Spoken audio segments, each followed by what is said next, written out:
Hi guys, welcome back to the channel और I hope आप सब ठीक हो। इस वीडियो में आपको मैं बताने वाला हूं कि एक नॉर्मल इंडियन फैमिली में हम कैसे रमज़ान के दिन पे क्या क्या करते हैं, क्या क्या खाते हैं, कैसा हमारा लाइफस्टाइल होता है नॉर्मल डेज़ में और कैसा हम चेंज कर लेते हैं उसको रमज़ान के मंथ में, वो सब मैं आपको बताने वाला हूं। तो इस वीडियो के बाद आपको कोई भी डाउट्स नहीं रहेंगे और अगर आपको कोई डाउट्स हो तो आप मुझे कमेंट सेक्शन में पूछ सकते हैं।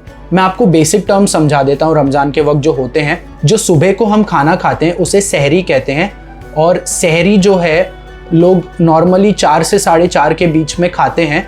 आपने सुना होगा कि कुछ लोग इफ्तार पार्टी ऑर्गेनाइज करते हैं, तो इफ्तार जो शाम का खाना होता है वो इफ्तार होता है और उसमें जो है अलग अलग चीज़ें होती हैं, काफ़ी अच्छी अच्छी चीज़ें होती हैं खाने की।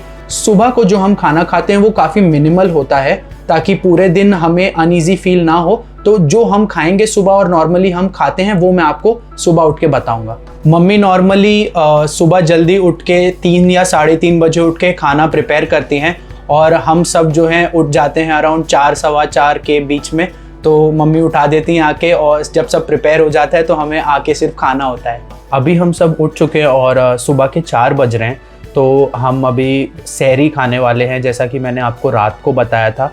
तो हम जो है आज खाने वाले हैं दूध रोटी और कबाब। हर सुबह हम दूध रोटी ज़रूर खाते हैं क्योंकि दूध रोटी देखने में शायद आपको अच्छा नहीं लगेगा, लेकिन दूध रोटी के फ़ायदे ये है कि वो थोड़ा हल्का होता है और आपको मतलब प्यास नहीं लगती है वो खाने के बाद। अगर समझिए आप बर्गर या चाइनीज़ या कुछ ऐसा फ्रेंच फ्राइज़ वगैरह खा लेंगे सुबह, तो पूरा दिन आपको जो है अनईजीनेस होगा और आपको प्यास भी लगेगी, बिकॉज़ ये सारी चीज़ें वाटर रिटेन करती है। लेकिन दूध रोटी जो है बहुत ही हल्का होता है, इसलिए हम सुबह को वो खाते हैं। और कबाब जो है वो हम थोड़ा नमकीन मुँह करने के लिए कबाब या कोई एक छोटी सी चीज़ जो थोड़ी लाइट हो वो हम खा लेते हैं। अब इसके बाद मैं जाऊंगा सुबह की नमाज़ पढ़ने के लिए। दिन में 5 बार नमाज़ पढ़नी होती है हमें।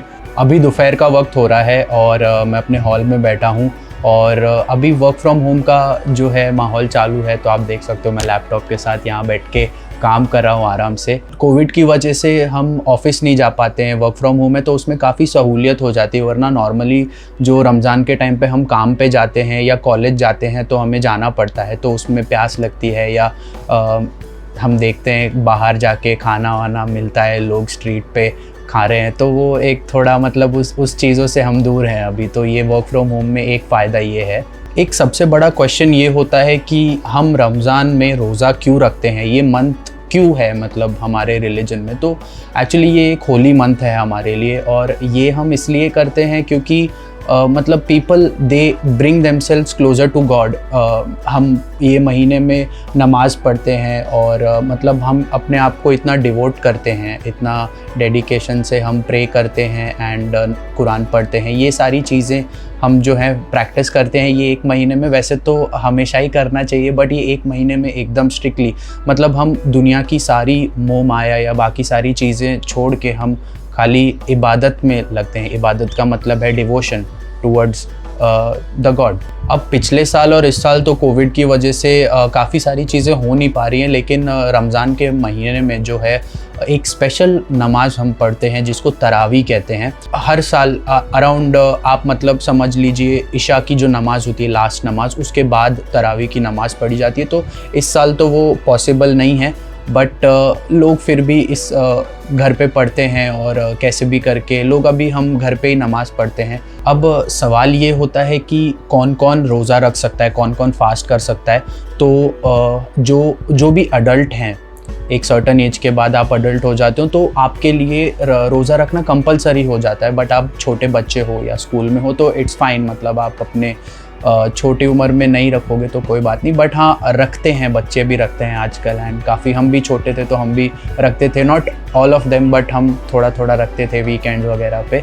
जो बीमार हैं, जिनको दवाई वगैरह लेनी होती है, वो नहीं रखेंगे तो कोई बात नहीं, बिकॉज़ वो पेशेंट हैं, इल हैं, तो वो चल जाता है, मैनेजेबल है। अगर आपको कोई प्रॉब्लम है, अगर जैसे लेडीज़ हैं वो उनका मंथली जो होता है वो उसमें नहीं रखते हैं मोस्टली। फिर काफ़ी सारे ऐसे केसेस हैं जिसमें लोग नहीं रखते हैं, तो इट इज़ फाइन बिकॉज कुछ एक्सेप्शंस अलाउड हैं। बट अगर आप अडल्ट हो एंड आप फिट एंड हेल्दी हो तो आपके लिए रोज़ा रखना कंपलसरी हो जाता है।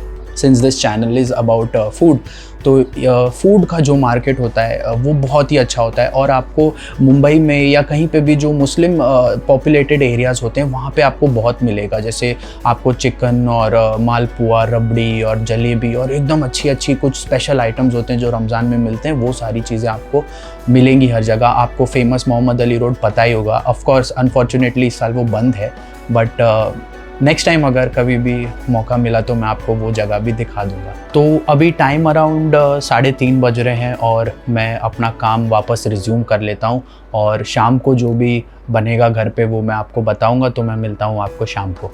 अभी टाइम हो रहा है 6:45, आप देख सकते हो मैंने टोपी पहन ली और मैं रेडी हो गया हूँ।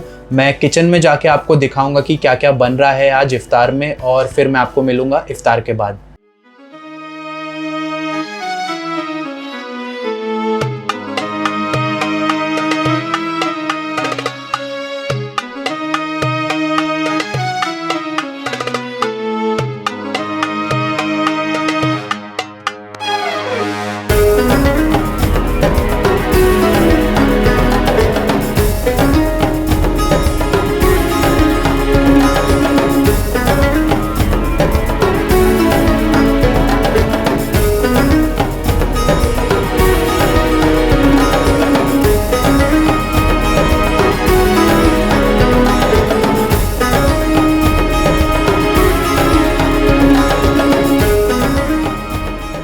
इफ्तार हो गया है और काफ़ी कुछ खा लिया मैंने, बहुत पेट भर गया है, सुस्ती आ रही है और नमाज़ भी पढ़ ली मैंने।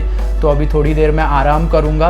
आपको अगर वीडियो पसंद आया तो आप एक लाइक कर दिया करो, क्योंकि बहुत मोटिवेशन मिलता है इससे और बहुत ही अच्छा लगता है। और अगर आप यहाँ नए हो तो आप चैनल को सब्सक्राइब कर सकते हैं, क्योंकि 800 सब्सक्राइबर्स हो गए हैं, हम बहुत जल्द 1000 सब्सक्राइबर्स के पास हैं। तो उस माइलस्टोन तक पहुंचने के लिए आप मेरी हेल्प कर सकते हैं। So please subscribe the channel if you really like the video, and मिलता हूं मैं आपको अगली बार इसी जगह। Until then I will see you next time.